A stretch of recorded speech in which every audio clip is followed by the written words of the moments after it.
Brother asked the question that at the time of the Prophet, there were women who were slave women, and you were allowed to have sex with them even without marrying. So why was it allowed? What is the privilege? And is the vice versa permitted or not? There are many verses in the Quran which says that you can have sex with whom those are your wife and what your right hand possesses.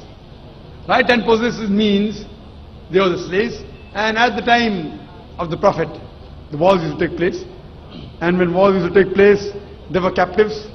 When they were captives from both the sides, the men and the women, they became slaves.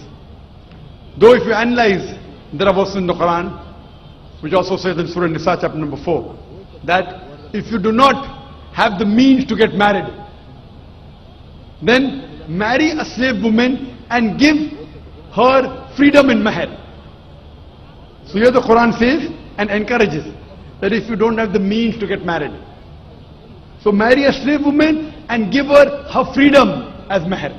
So now the thing is that, so it's preferable to marry. Vice versa, it's not possible. Vice versa is not possible.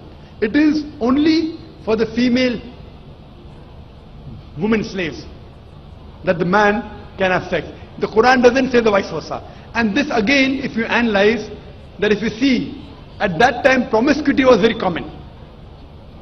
Promiscuity and having sex outside the bond very common. So Islam, like as alcohol was very common, the first verse of the Quran of Surah Baqarah chapter 2 verse number 219 says that in alcohol there is profit and loss. Loss is more than profit.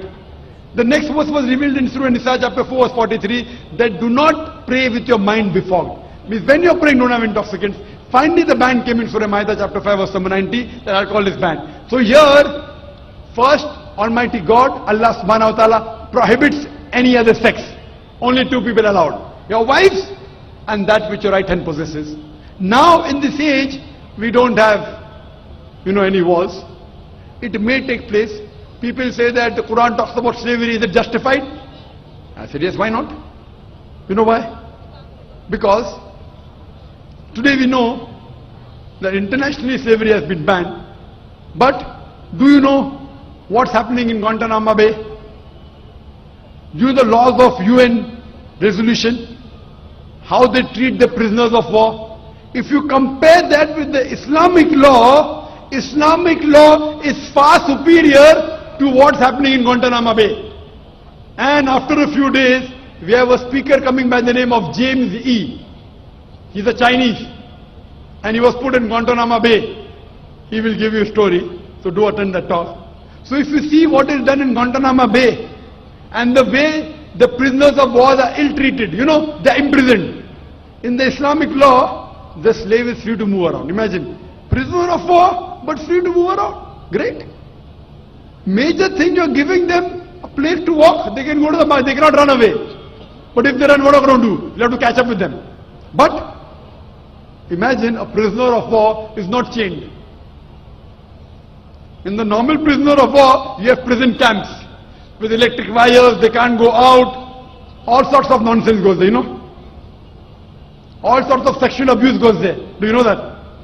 What nonsense goes? So, the Islamic law, even if I agree, how they treat the slave is far superior than the UN Charter. Far superior than Guantanamo Bay. But in Islam disagrees with having sex outside the marital bonds. So just as restriction, it was permitted that time, what your right hand possesses.